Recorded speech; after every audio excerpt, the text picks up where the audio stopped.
My name is... This is Carl Aquatine Hunger Force, and I'm congratulating you on your 100th episode of your podcast, Play That Rock and Roll. I gave you 1 star on your podcast because you got way too many episodes about friggin' Jimmy Buffett. All right, I ain't no friggin' parrot head. Welcome back to our retrospective on Jimmy Buffett. In our last episode, we covered Jimmy's catalog from the early 1990s, which included 3 albums that landed high on the Billboard charts, as well as an underappreciated Christmas record. We also discussed a massive box set collection and his first best-selling novel. All of this represented a comeback for Jimmy, as his investment in writing lifestyle songs for his dedicated Parrothead fanbase was finally paying off. His new music did not get much play on the radio, but the Parrotheads were showing up in droves to buy the CDs. Today we will explore some lesser-known projects that Jimmy took a chance on, now that he was established as an elder statesman of the music industry. The latter half of the 90s saw Jimmy participate in a trilogy of compilation records made up of songs from local and independent artists who could be seen performing at his Margaritaville cafes. That brand of cafes would also be taking the next step in becoming a nationwide chain with a new location opening in Orlando. And at the same time, the Margaritaville moniker would find its way onto internet radio. And of course, Jimmy released 3 proper albums of his own. One was a top 10 on the album charts, another presented his reliable live show, and the third was written for a stage musical. The late 90s was a comfortable stretch for Jimmy, as his success empowered him to experiment with his own songwriting and also to promote some fellow artists. In this episode, we will discuss these mentioned projects, review a recent and unique Jimmy Buffett tribute show, eulogize an essential member of the Coral Reefer band, and also dive into the feud Jimmy had with infamous country artist David Allan Coe. So without further ado, let's take a look back at Jimmy during this era. Pour yourself something tall and strong, make it a hurricane before you go insane, as over the next hour and change, my friend Chris and I will chronicle Jimmy's music and stories from 1997 through 2000. This is A Podcast Looks at Jimmy, Part 6, Jimmy Buffett in the late 90s. Well, we are back, finally, for Part 6 of our A Podcast Looks at Jimmy miniseries that is reviewing the life and career of one Jimmy Buffett. Today we are looking at Jimmy Buffett in the late 90s, 1997 through 2000. Not a stretch of his career I knew a lot about going into, so I really didn't know what my expectations were, but glad to be doing it. Glad to see you back with me. Chris, how are you doing today? I'm doing great. It's always good to be with you, bud. Always good to be with me. Always good to listen to this music that I make you listen to that you definitely would have checked out on your own if not for us doing this, right? Oh, yeah. You know me, biggest parrothead around. Speaking of me dragging you into things, let's start with something we did recently. We went to go see a Jimmy Buffett-related concert earlier this year. We went to go see a jam band called Jimmy Buffett at the Vivarium here in Milwaukee on April 16th. And what this is a newer band that's made up of, I guess, millennial-aged guys, younger guys, including one who is the son of a Coral Reefer. And they do a Jimmy Buffett tribute show where all of the music is presented like a jam band would play it. They've come up with this great concept of weaving their own original instrumental jams into a familiar presentation, which is the Jimmy Buffett catalog. So they call themselves Jimmy Buffett, and they go around and play covers of Jimmy Buffett songs for the most part, but they rearrange them and they add in these extended instrumental solos. So it's unlike any other Jimmy Buffett show out there. I enjoyed it. We went with 2 of our friends, one who did enjoy it and one who really didn't.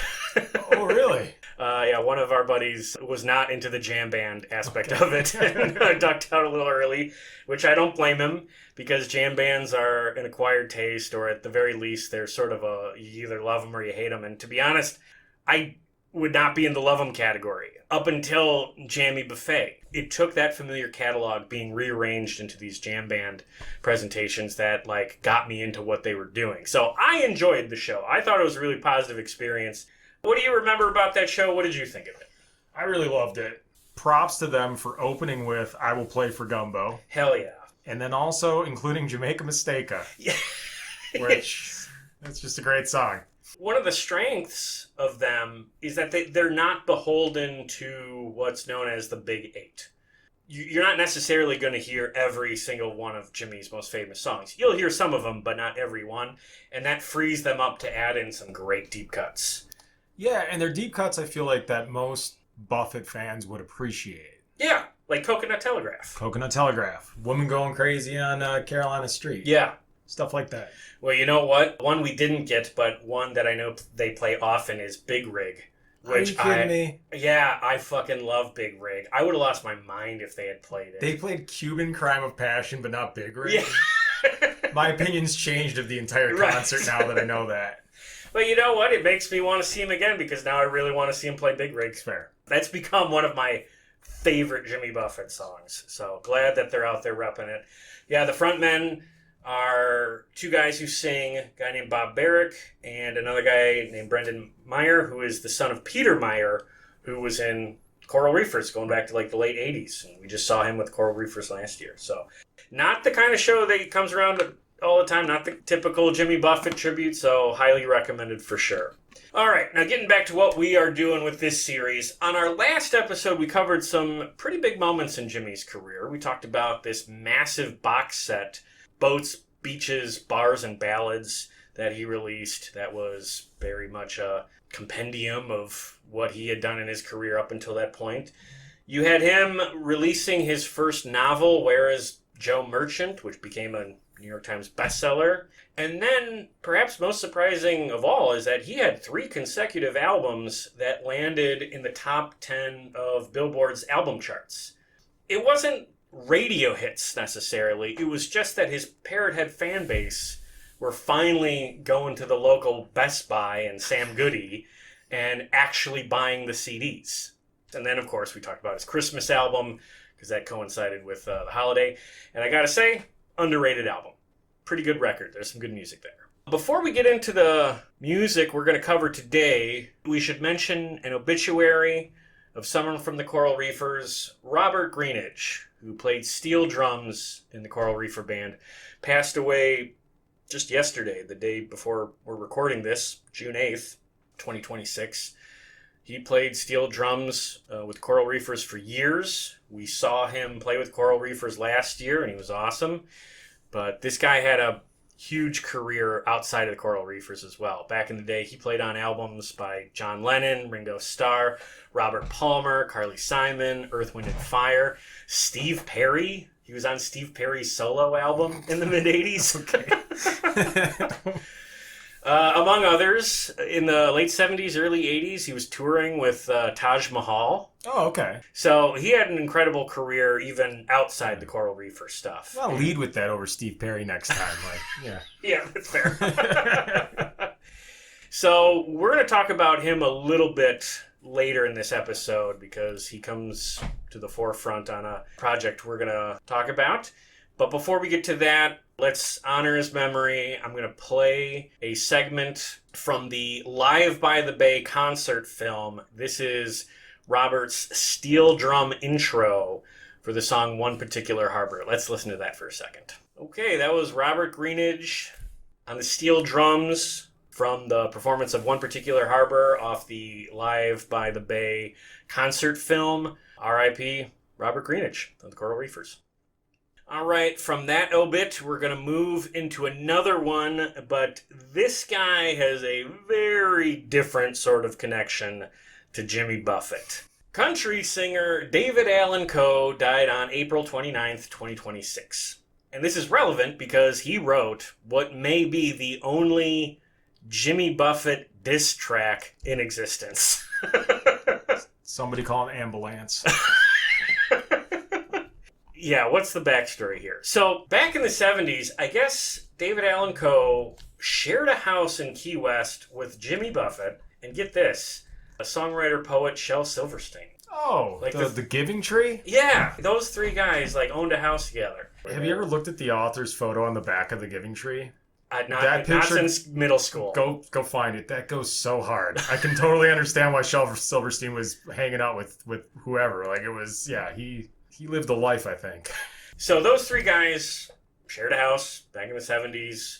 Fast forward to 1978, Jimmy releases his Changes in Attitudes, Changes in Latitudes album. And the very same year, David Allan Coe puts out an album called Family Album. And Family Album includes a song called Divers Do It Deeper, which is a song about having sex in the ocean. And that song sounds a lot like Latitudes. So Jimmy put it out there that he thought David Allan Coe ripped him off. And a lot of magazine critics noticed. So when they wrote up David Allan Coe's album, they mentioned the Jimmy connection. Jimmy Buffett was unhappy about the similarity, but he did not take any legal action about it, saying to the press, quote, "I would have sued him, but I didn't want to give Coe the pleasure of having his name in the paper." The next year, David Allan Coe releases his infamous underground album called Nothing Sacred. This and another one are like these legendary, super obscene, super offensive, super racist albums that are just chock full of raunchy and just offensive lyrics. Among them is a track called Jimmy Buffett. And the phrase from that song that gets repeated is, Jimmy Buffett doesn't live in Key West anymore. And the song is a diss track about how Jimmy Buffett is some sellout who real Key Westers or whatever don't actually like. And it's got some really interesting lyrics. I know you noticed some. It's good stuff. I mean, I like it.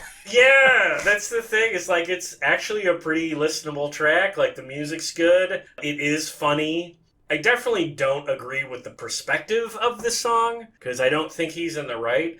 And also, this song is totally written from the perspective of a butthurt Key West local who's mad that tourists have ruined the neighborhood or whatever. I like that he might have grown up on the ocean, but I grew up on the street. Yeah, that's a good line too. They never reconciled. I don't even know if they ever interacted again. I will say we can conclude this story by saying that these two guys did at least have one thing in common, and that is they both shared a dislike for Anita Bryant. In Jimmy's song Mañana, he says, "I hope that Anita Bryant never does one of my songs." And on one of David Allan Coe's underground albums, he wrote a song called Fuck Anita Bryant. I agree with both of them on Anita Bryant. Fuck her. She sucked. But anyway, all three are dead now, so all three of them can argue amongst themselves wherever they are. Let's move on to what we're actually supposed to be talking about today, the music. And we are going to start with a trilogy of albums that actually got started in the early 90s. We're talking about them today because we had to rearrange some things for our last episode so we could talk about the Christmas album when we put it out right before Christmas. In the mid-90s, Jimmy is having some commercial success with the records he's putting out. His Margaritaville restaurants are getting established. He's got a book on the bestseller list. He's back. And he's now establishing himself as an elder statesman of the music business. And he wanted to give a platform to younger and local artists who wouldn't get a shot otherwise. And he did that with 3 CDs, each of them called Margaritaville Cafe. You have one called Margaritaville Cafe Late Night Menu, released in 1993, Margaritaville Cafe Late Night Gumbo, released in 1995, and Margaritaville Cafe Late Night Live, released in 2000. And what these are collections of songs from local artists, people in the Coral Reefers, and Jimmy himself doing some original songs, doing covers. And what ties them all together is that they're artists who would perform somewhat regularly at Margaritaville locations. So Late Night Menu was made up of studio recordings by singers and bands that performed at the Margaritaville Cafe in Key West. And the liner notes partially state, quote, "I have always enjoyed food as much as I have music. Both are celebrations in life and go hand in hand. There is nothing more satisfying than good food with good music. That was the idea I had when I opened up Margaritaville Cafe in Key West. Nothing stuffy, just kick back, have fun, and enjoy great local food and listen to live bands." We have, of course, excluded disco, rap, and lip sync. So what you're getting is great live bands presented to you in a tasty way. Yeah, is lip sync a genre of music, or is that just like a reference to like Milli Vanilli at like the time, maybe, or what is that? I think it would have to be. Yeah. Yeah, which is, I gotta say, kind of a funny line, but it's such a boomer line. Also, targeting disco and rap is interesting. Oh, that hasn't aged well. No. No, that's definitely, you'd have, some younger people today who would call that racist. I'm not going to go there because it's like, no, Jimmy, as we've talked about, in the most positive sense and a negative sense, is very much representative of the boomer generation. Yeah. I guess catching strays would be the phrase. Yeah. Like, disco, rap, and lip sync didn't do anything to you, Jimmy. Like, if David Allan Coe had said that. Yes, exactly. So anyway, I wanted to point that out because it's just like, this is a cool little project, but like, just a weird little line in the liner notes. But all right, so on this first CD, Jimmy contributes covers of Another Saturday Night, Reggae Accident, and Souvenirs. That is not Dan Fogelberg's Souvenirs, for the record. Covered as someone else's song. Anyway, of the three, the only one that I like is Another Saturday Night. That's just because I like that song, and it's a pretty straightforward cover. So this is a project where Jimmy really isn't the standout. Like, a couple of these songs are okay, but the tracks here that I liked was one called Club 15 by the Nace Brothers, and an instrumental piece called Pan Classic in B minor by Michael Utley and the aforementioned Robert Greenridge. Just a couple of highlights, but I'm probably not going to listen to really any of this ever again. I won't bury the lead. None of these records did a whole lot for me. So I didn't listen to as many of the tracks as you did. They're difficult. You didn't mention really. I mean, these are very hard to find. Yes. Something that is of note. Yes. None of these made the jump to streaming anywhere. And despite the massive Parrot Head fan base out there, a good number of these songs, including Jimmy's songs, are not even on YouTube. Yeah. So you have some haphazard, half-assed playlists that have some of it. And so I'm going to propose. So we've talked about the artifice of Jimmy. Yeah. Like, when you listen to Jimmy, it's like, that's music to, like, at the very least, pretend you're at a beach while you're listening to it, right? This is like music to reheat your quesadilla to.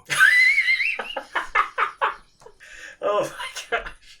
So you're saying that all these songs need to have the low hum of a microwave in the background? What they should have done, instead of selling the CD, I'm assuming they sold these at Margaritaville. Yeah. Instead of selling it, they should have given it to you with your doggy bag and one of those like paper, those slip paper CD cases. Yeah. Like, hey, for later. You know? Right. Or, hey, if you run out of napkins. Exactly. Yeah. Just scrape with it? Like, scrape food.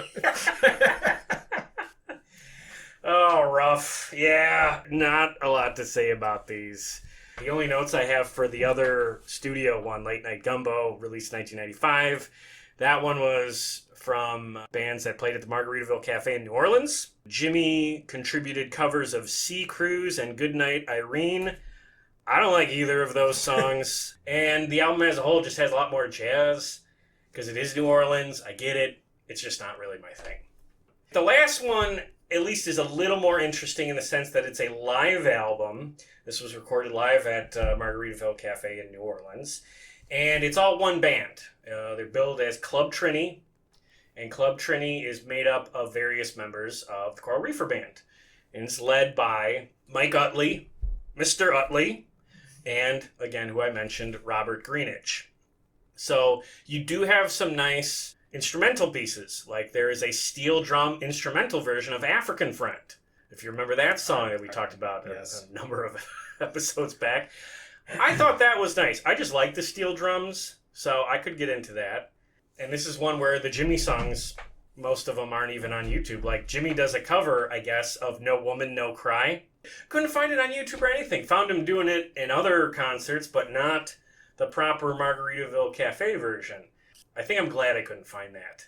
I guess I'll commend the Late Night Live CD for being a little more cohesive than the studio CDs, just because it's like one concert, so that ties it together a little bit more. And I'll say I think it's cool that Jimmy tried to provide a platform for some like local artists, but I didn't really like most of this music, and I will not be listening to it ever again by choice. So what do I do with that? Well, it's like music that would play in a Margaritaville. And when that's Jimmy, it's fine, I guess. But when it's other artists, it's going to be very spotty. When I was listening to it, I did think to myself, okay, if I'm eating dinner in a social atmosphere and it's a Margaritaville restaurant, this is the music playing, is this bothering me? No, not at all. Actually, it would feel fine. So again, you have to kind of transport yourself to the thing. But now we're getting so close to your microwaving your Yes. your leftovers analogy that it makes it not as cool. So yeah, I don't know what to do with it. I would just say if you listener has one of these CDs, hold on to it because it's rare. The last thing I'll say about the Margaritaville Cafe collection is that band I mentioned, Club Trini, which was made up of members of the Coral Reefer band, that would actually continue on as sort of a side project for those artists. And it's sort of interesting is that, Club Trini isn't a band anymore, but several of them are still with the Coral Reefers, and it's the Coral Reefers that are continuing on today. So, pretty cool. A little bit of trivia there. But let's talk about the first proper Jimmy Buffett album, Don't Stop the Carnival. And this album is presented as a musical that's based on the 1965 novel of the same name written by a guy named Herman Wouk. Buffett approached Wouk to produce a stage play based on the book Don't Stop the Carnival, and that lasted for a short run in Miami, Florida in 1997. I guess there was some talk about taking this to Broadway, but there was creative differences between Wouk and Buffett, and the stage play did not go beyond that Miami run of dates. We get a CD out of it because Jimmy wrote all new material that was originally meant to be presented on stage as part of a musical. So here he is now experimenting with different mediums for his music. Now, what was Herman Wouk's novel about? Herman Wouk's book is a tale of a frustrated middle-aged man who dreams of escaping the city for a tropical paradise. Literally Jimmy's whole brand. So he's experimenting with medium, not really subject matter. So yeah, it's pretty obvious why he wanted to turn that into a musical. He thought he could write good music for it. And I think if I was able to see the stage play, if I was able to go and see the musical, I think some of this music would have worked for me.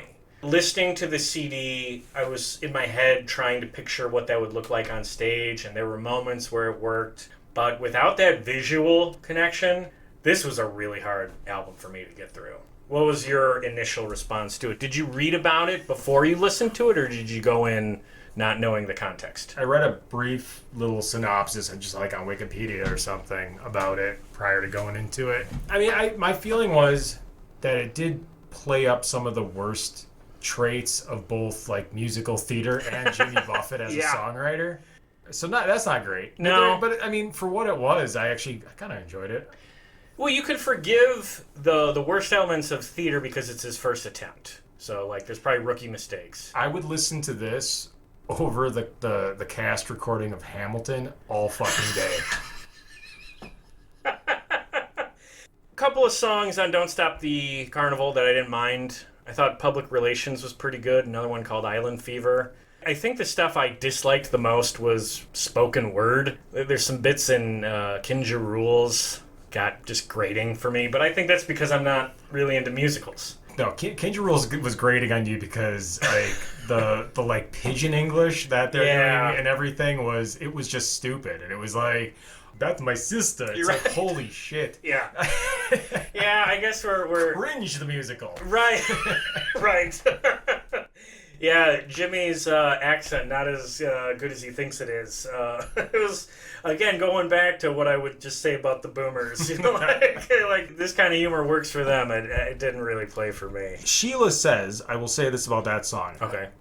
It's not my cup of tea, but having listened to some musicals and seen some musicals, Sheila Says is the most like, it feels like it could be in any musical. You know, it felt very much like you could drop that into a lot of just modern musicals and it would work. Like formulaic, but Very formulaic, but it not works. in a bad way. Not a bad way. Yeah. But again, I just don't, it's corny. I don't love that. Domicile. Okay. That is the dumbest song I've ever heard in my, it's like 30 seconds 30 of just seconds pure at the drivel. end. I've never, what'd you think about that one? Well, it sure didn't make me want to read Herman's book, so I guess I don't blame you. I'll say this in defense of it. It's an interesting passion project, or maybe it's at least an experiment with music theater, and I'll give him credit for that. He was trying something new. Didn't really work for me. Again, it's not something I'm going to revisit. I don't think it's... And the outfit, Joe. Look at how cool he looks on the cover. I love that. Okay, you bring up a great point. That's one of his best album covers. If we were ranking Buffett album covers, because he's not really strong in that department, I will give you that might be him number on one. the cover, that's in the top 5 at least. Also in 1998, Jimmy launches Radio Margaritaville, an internet radio station. Now, see, this is pretty interesting. So, this is history that people don't really think about as much anymore because we're so far past it. But like the 80s and 90s was a time where terrestrial radio was becoming very homogenized and very corporate. And Jimmy sees this consolidation of radio and sees how formulaic radio itself is becoming. And as an artist, he's disappointed. He thinks it's lame. So he wanted to get into radio and sort of be that old FM style where it was freewheeling and wide-ranging. You know, I don't know what it would be like trying to get into terrestrial radio in the 90s, but I guess he was convinced it'd be easier to look to the future and try broadcasting via the internet. And I got to give him credit for that because that was definitely the right move. Once the station got started, they took a pirate radio approach, and they had these sort of wide-ranging playlists that included all different types of genres that they would play over their website. And as the internet radio medium was getting started, they became a popular channel. Eventually, it would join Sirius and get broadcast over satellite radio. And now today, Radio Margaritaville is still running and still a very popular satellite channel. I'm going to push back a little bit. Okay. Just on the idea of like the sort of altruistic idea of like it's about the music and stuff that Buffett, the man had enough resources where he could have like put money into like public radio or like college radio stations and stuff, who always did and always have continued to now kind of be the torchbearer for new music and live music and things like that. Yeah. And keep it local. So you're also supporting venues and employees locally and stuff. I'm going to say I think it's less about supporting new music and more that this is a new market. Yeah. And Buffett knows how to exploit new markets.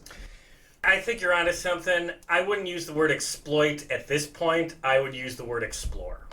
That's, okay. That's completely fair. Because internet radio did not compete with regular radio. They had listenership, but it was not at the level of even terrestrial radio. So he wasn't taking over the world. I'll put it this way. He's exploring internet radio the same way he liked to explore all of those third world nations that he wrote his songs about. Just a regular explorer. Okay. Listen, this is a celebratory podcast about Jimmy Buffett. In case you hear all this celebration. Hey, I like this album more than you, all right? Yeah. And to be fair, I'm being cynical as usual, but when I got the Chevy, it came with a free like 6 months or a year of Sirius XM or whatever, and I listen to Margaritaville all the time. Yeah.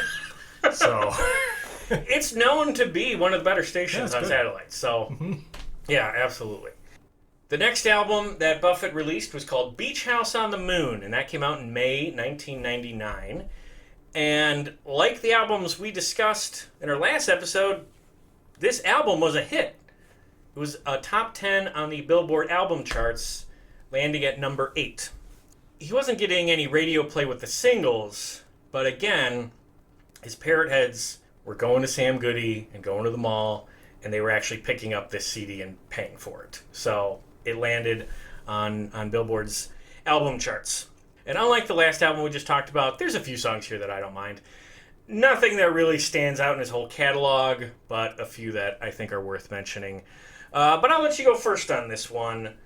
Beach House on the Moon, fun little title. What did you think of that? First impression. Just the title? No, just the album.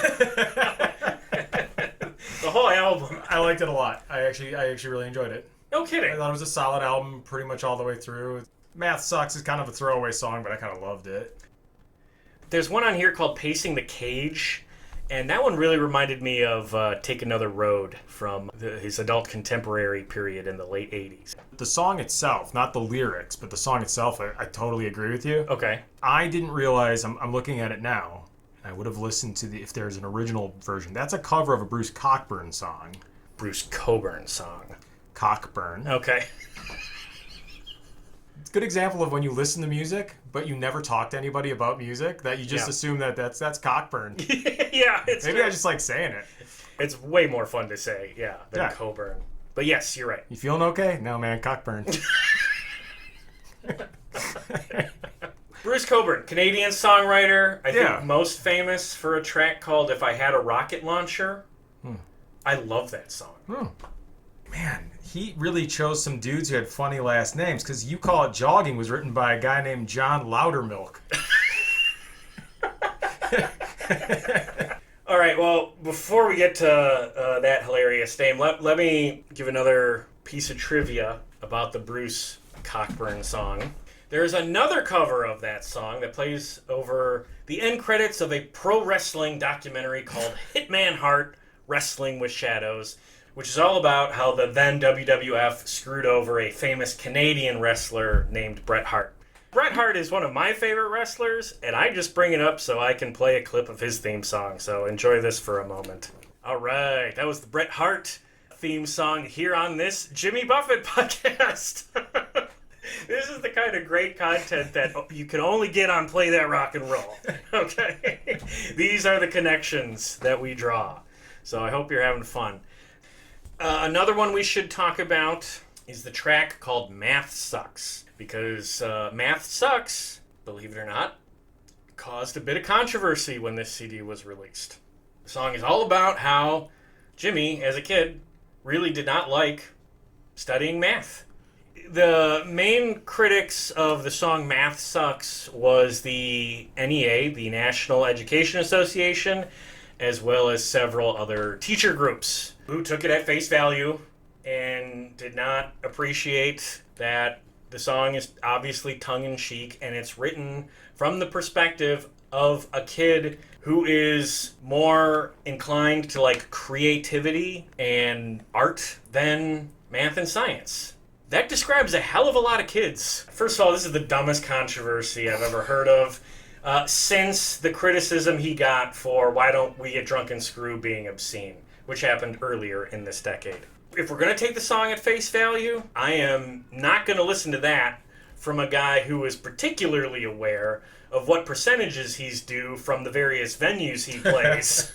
Okay? Math might suck, but this dude knows his way around it when it counts. So let's not go ahead and take it at face value.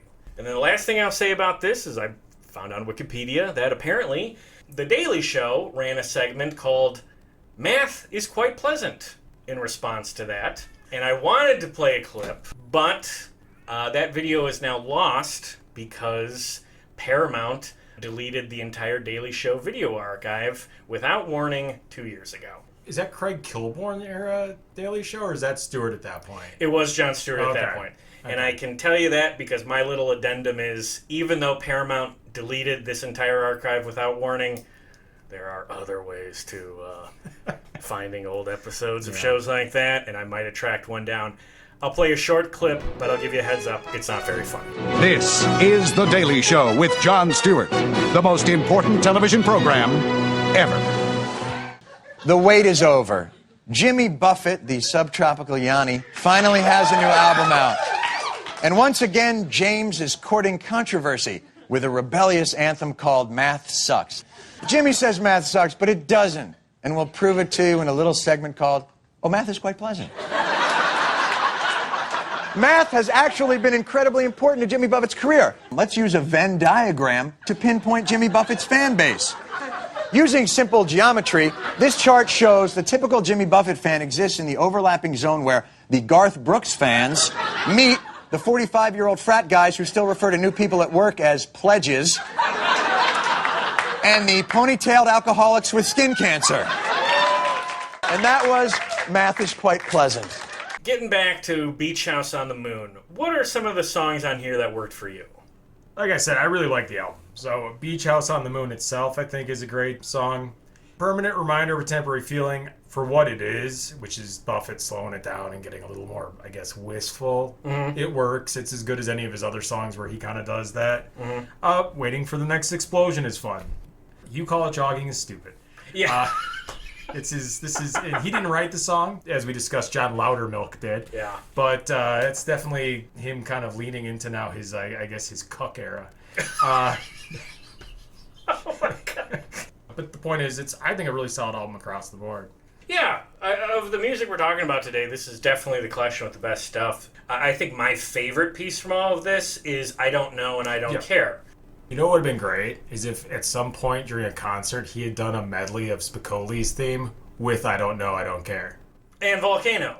I suppose that's, yeah. All right. I did the medley of this last time because of the Live by the Bay movie. Let me see if I can cut together a fun little medley of Volcano, Spicoli's theme, and I Don't Know, I Don't Care. We'll call it the IDK medley. Yeah. It's like progression of not giving a shit. Yeah. Yeah, there's different emotions in all three because he's sort of like playful in Volcano. I don't know. He's more insistent in Spicoli's theme. I don't know, I don't know. And then here, he's just resigned. I don't know and I don't care. So there's a story in these recycled lyrics. So I'll definitely say that this album is my favorite of the ones we're talking about today, but if I'm being honest, it's a little too easy listening for me as a whole. The track I Don't Know, I Don't Care is definitely a standout for me, and there are some fun lyrics in other tracks, but this sort of fits in with like the music we've been talking about in the last two episodes that have not really gotten over for me. There's some highlights, but none of these albums going back to like the mid-'80s are records that I want to listen to all the way through. Margaritaville in Orlando opens on February 4th, 1999. This is the third Margaritaville location, and this is the one that is the start of that brand becoming a proper chain. Yeah, the first one was just an idea. The second one was, hey, I got a history with New Orleans. Let's put one in New Orleans, and we'll see if it works. Orlando was opened with the intention of, okay, we're getting outside investors now. We are going to be looking at other cities to expand. This is the start of Margaritaville going from these little novelty restaurants to like a proper chain, which would lead it to what it became today. So they get the word out that they're going to start exploring other markets, and one city that was interested right away was Las Vegas. Casino magnate Steve Wynn was reportedly interested immediately, saying, hey, I'll open one tomorrow if I can.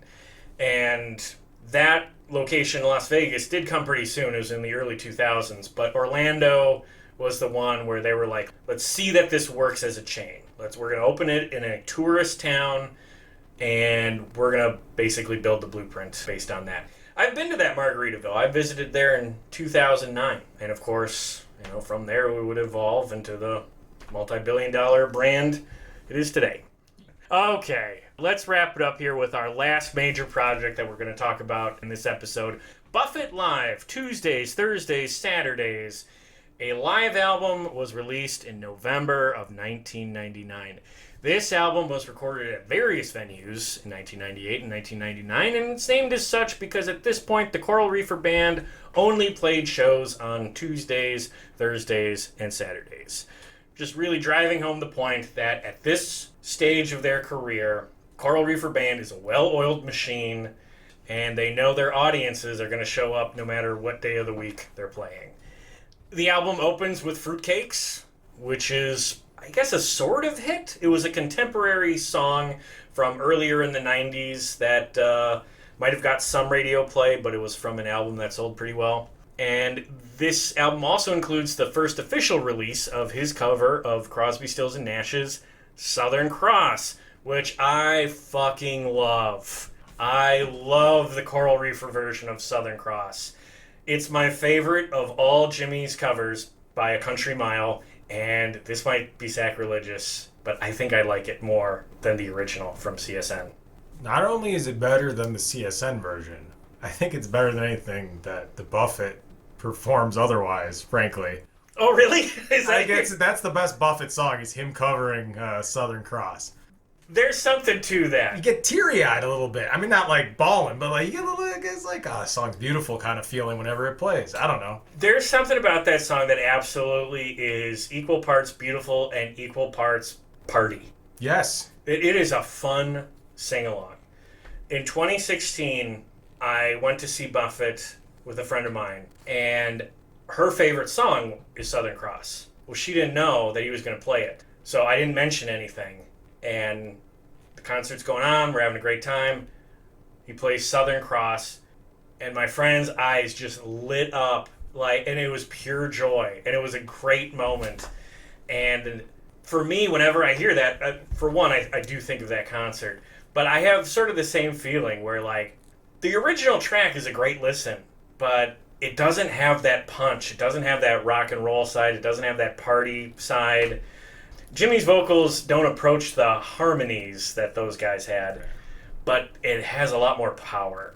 Maybe it's also part of the whole vibe thing, because he is kind of like a sailing guy. Yeah. And there's something, you get that feeling of like you're on a boat and you're approaching like the equator, and there's the Southern Cross there, and you're like, hey, this is beautiful. I don't know, it's a great song. Love it. When he says, I have been around, he sings that with an authority that the other three guys, bless them, but no, you haven't been around like Jimmy has, That's true. Crosby's been around jail cells.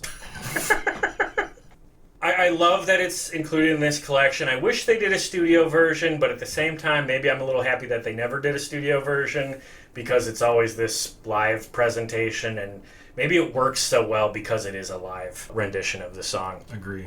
For his live albums, what did you think of this one? It was fine. It's fine. I mean, no, it was good. Here's the thing. Live albums really have to either have like a track listing that is significantly different from or unique in some way from like the rest of their live output, or it has to have an energy that's like substantially better than the rest of their live output. Oh, okay. Going back to Zevon. Stand in the Fire is a masterpiece. Yes. Because it feels like the guy's tearing down the house. This felt like he's kind of just doing the normal Buffett concert, which is great. A well-oiled machine that only plays on Tuesdays, Thursdays, and Saturdays. Exactly. Yeah. But I could just listen to some Boots then. I don't need to listen to like this official release then. Yeah. Or you could go to that, back in the day, you just go to a show. Exactly.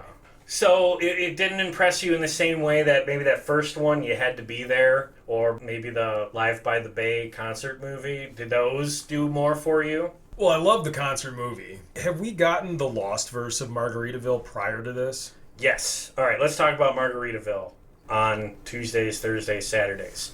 He sings Margaritaville. He adds the lost verse. He even shouts out lost verse as he's singing it. But this was kind of a goof on his end. I think he had forgotten that the lost verse was already on You Had to Be There. Well, I forgot to, so I'm not going Fair to enough. punish him too much for it. Yeah. But it's cool to hear that, because it is a good verse, In the live setting, I think that works. I don't need that lost verse on a studio track, but live presentation, that works. But speaking of Margaritaville, let's talk about a mild controversy that you stumbled across as we were listening to this. Oh, that I apparently created by going on the subreddit of Jimmy Buffett. Our Jimmy Buffett. Yeah, so I looked up on Wikipedia where all the tracks had been recorded. Yeah. And officially, the majority are Florida, and then also in Mansfield, Massachusetts at I believe is it like the Great Woods? Yeah, which is known for being one of his absolute favorite venues to play. It's like Xfinity Park now or something. Yeah. Notably, no recording is attributed as having been done at Alpine Valley or East Troy, like in Wisconsin. Correct. But he very prominently says at the end of Margaritaville, What can we say? Thank you all very much. You sure make a boy from Mississippi feel right at home in Wisconsin. Thank you all. which got me thinking. That's a discrepancy that I got to figure out. Yeah, because it's labeled as Massachusetts, Right. but he clearly says Wisconsin at the end of the track. Did Wikipedia get something wrong? So initially I thought maybe Wikipedia was wrong. So then I went to like Buffett World or whatever, and they have it listed there as well. Okay. So by all accounts, it was done in Mansfield, Massachusetts. So I go on the Reddit and I post this discrepancy. And in Reddit, I was informed that a lot of the live albums that are available for streaming, as well as just on Margaritaville radio and stuff, they use really old rips from old CDs and stuff that are labeled incorrectly. Okay. So most people are saying you probably got one that was recorded in Wisconsin. So then I'm like, okay, so I go to YouTube. Yeah. It's the same version that's on Apple Music. Yeah. So I can't figure this out for streaming now because everybody's saying this. It's just got to be the wrong track. It's listed wrong. It's just an error. So I went to Half Price Books and they had the CD. My man, my co-host here, you went to Half Price Books without talking to me first, and you bought Tuesdays, Thursdays, and Saturdays just to get to the bottom of this mystery. That is commitment, people. That's what you get on Play That Rock and Roll. You don't get anywhere else. Well, let me tell you, Joe, it was the correct track on the CD. How much was the CD? The CD was $4, so I'm not really sweating it too much. You will not be reimbursed for this. That's fine. I'll write it off. Anyways, then I went back on Reddit and was like, hey guys, it's not that. So the consensus opinion now is that they were mixing, obviously when they're doing these live recordings with the intention of putting out a live album, they're isolating everything a lot more, like you would in a studio. Correct. To an extent. Yeah. So the thought was either the vocals or more likely just the sort of banter at the end of the song referencing Wisconsin was added in from like the Alpine Valley show in 98 or 99. Okay. Just to give it a little more of the live feel. Whereas the rest of the song, or the majority of the rest of the song, was at Mansfield, Massachusetts. Now, see, that's fascinating because it does sort of highlight the whole idea that live albums, as we know them, are real Frankenstein's monsters of production. It's labeled one way, but you look at like how the Kiss live albums are put together, even like the famous ones that broke them through, half of that shit was done in the studio. So when studios put together live albums, they are compilations of whatever clean, perfect tracks, individual instrumental tracks they can find. So it would make sense to me that they're using different parts of different versions of the same song to have like the cleanest, most functional, or best sounding version. I guess my whole counterpoint, or at least the evidence that the song was recorded in Massachusetts, was in the lyrics he sings of Margaritaville. He mentions Nantucket and the vineyard, obvious references to Massachusetts. So yes, we did it. We got to the bottom of the most important Jimmy Buffett controversy of all time. Hey man, we did this. We did the Munster. Yeah, that's right. Mustard. Yeah. We talked about him being in that photo with Jeff Epstein. That's right. God. Speaking of Epstein, how great was it when Jimmy Buffett sang "Don't Want to Go Off and No Epstein Island"? Yeah, so fucking funny. Don't land on no Epstein Island. That is all I have to say. Well, I don't know. I like those guys. It was nice to be in a room where I'm not the one who's making an Epstein joke. Right. Yeah. Okay, so to wrap up conversation about Tuesdays, Thursdays, Saturdays, I'm going to say I liked it more than Feeding Frenzy, which we talked about a little bit in the last episode. That's the one where he had that whole church preacher rap that wasn't really that great. But I did not like it as much as You Had to Be There or the concert movie Live by the Bay. I would not describe it as essential, but I would say it's a pretty good live record. I think the big thing is you could scrap Love and Luck and Yeah. Brown Eyed Girl. They just did nothing for me.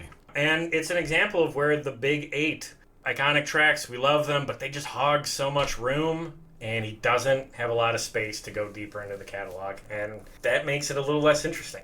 Well, to wrap up this episode, I would describe this as a fairly uneventful stretch in his run. A couple of highlights, but most of the stuff we listened to, Margaritaville Cafe, Don't Stop the Carnival, kind of just mid, kind of meh. And that's basically an extension of the last two episodes, late 80s, early 90s, where we have some albums that have some absolute highlights, some definite gems, but as a whole, it's not more than the sum of its parts. The albums themselves don't quite get over in the same way that he was doing with them in the 70s and early 80s.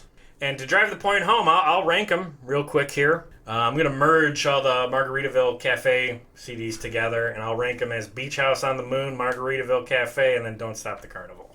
Any disagreements on that? Would you shift any of that around? I think I like Don't Stop the Carnival more than you. So you put Which is weird, but yeah, I think I did. Well, you're much more cultured than me. You know, you're a man of the theater. You would. Yeah, man. You know. You like to see thespians on stage. I'm a regular Gilbert and Sullivan stan. But no, I think I would switch those two. But Okay. otherwise, yeah, I mean, Beach House on the Moon is clearly the winner here for me. But Correct. Well, let's do something perhaps a little more valuable. Can we highlight 5 songs from everything we talked about today, live stuff aside? oh, I was gonna say Southern Cross, just because it's the first time, right? We're getting it on a live album. 100%. I had it as an honorable mention, so let's just agree that Southern Cross is... That track is my favorite track of everything we talked about today.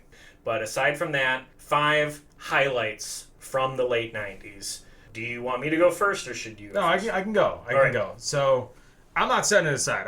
I'm putting Southern Cross on my top 5, just because this is pretty light and there's only like 2 albums really. So Okay. I'm saying that's on my top 5. Okay. Then I got I'll Play for Gumbo, I Don't Know and I Don't Care, Yeah. Beach House on the Moon, the title track, and then off Don't Stop the Carnival, I'm doing Hippolyte's Habitat. And just real quick, I want to explain this. Yeah, please go on. Based off the story I'm understanding from listening to the album, Hippolyte is like the villain. And like I always kind of like villain songs in musicals. Sure. Be Prepared from Lion King is hands down the best song from Lion King. And also like I kind of don't like this Norman Paperman character. He bugged me through the whole damn thing. So yeah, Hippolyte's Habitat is my final one, my dark horse on there. Right on. That's a great pick. That one's not on my list. My list is very similar to yours, though. I will say I Don't Know and I Don't Care is probably my favorite of the studio stuff. I Will Play for Gumbo is on there. I liked Waiting for the Next Explosion because I thought it was funny. From Don't Stop the Carnival, I would say Public Relations was the most accessible of the theater songs. I could get into that a little bit. And I will say from the Margaritaville Cafe CDs, I thought his cover of Another Saturday Night was okay because I like that song and he didn't mess with it. He just did a straight cover of it, so okay. But to drive home the point, the live version of Southern Cross, best thing we talked about today. Looking ahead, we are now on the downslope of this series. We're going to do 2 more episodes before maybe we move on to some interviews. Next episode is going to be Jimmy Buffett in the aughts, 2000 to 2010. And in that stretch, we're going to talk about 4 studio albums, one of which that hits #1 on Billboard album charts. Pretty impressive. We're also going to cover 9 separate live albums. No, I'm kidding. We're not going to talk about all 9. There's only 2 worth discussing, but somehow the man released 9 live albums in the 2000s. We're going to have a soundtrack album, which involves Jimmy covering another one of our favorite artists, Warren Zevon. So we're going to have Jimmy doing a Zevon song. Ooh, Yeah. all right. And we will also cover his return to the Billboard Hot 100 singles charts twice. Was Zevon dead by the time Buffett covered him for this album? He was. Okay, good, I guess. Like, otherwise I'd be upset that Zevon didn't just do the song himself, you know, whatever it is. We'll get there. We'll get there We'll next get time. there, yes. That's a good point. All right. So, a lot of exciting stuff to look forward to in the next episode. And I got to tell you, I hope this stuff is better than what we've been hearing. I really need us to turn a corner. I need these albums to start getting over for me again, because I thought this would be a difficult stretch for one of us. Frankly, I thought you'd be struggling with Jimmy in the 80s and 90s, but it's turning out that I think I'm having a harder time getting into what he's doing in this stretch. So I'm just crossing my fingers that as we get into the 2000s, the albums end up being a little more cohesive. I'm a contrarian, buddy. Yeah, you are. I can never predict. No way you're going to like 80s and 90s Buffett. Oh, just watch me. All right, before we go, I have to cite and recommend Jimmy Buffett, A Good Life, All the Way, by author Ryan White. That is the best Jimmy Buffett biography out there. When we're done with these episodes, hopefully Ryan will come back on the podcast to talk about this excellent book. It's been incredibly valuable for my research. And also, while I'm at it, why not? I'll recommend A Pirate Looks at 50, Jimmy's memoirs. I read part of it, you read part of it. We both kind of petered out at some point, but there's some fun stuff in there. All right, from our recommendations, we have 3 in common. I Will Play for Gumbo, I Don't Know and I Don't Care, and Southern Cross. I Don't Know played us out in a previous episode, so what do you think? Should we have I Don't Know, I Don't Care play us out this time around? I think absolutely. Unless you want to do Southern Cross. Chris, the correct answer there was, I don't know, I don't care. Oh, can we take it again? Yeah, go ahead. I don't know, I don't care. Dun, dun, dun, dun. Hey, thanks for listening. You know, there's no shortage of great content out there, so you choosing to spend some time listening to this show means quite a lot. If you're so inclined, please give this podcast a 5-star rating and a positive review wherever you get your podcasts. And share our links wherever you can. Or mention this show to anyone you know looking for a podcast recommendation. All of this helps us out a great deal, and I appreciate it. You can connect with us on social media too. We are at Play That Podcast on Facebook, Threads, Blue Sky, and even TikTok. Or we are at Play That Rock and Roll on YouTube and Instagram. Please post a comment and say hello. Finally, Play That Rock and Roll is a proud member of the Pantheon podcast community. So if you're looking for more music podcasts beyond this one, trust me, start with Pantheon. You won't be disappointed. Otherwise, I appreciate any and all efforts you take to support us here at Play That Rock and Roll. Be sure to join us next time for more great music and stories from the world of classic rock.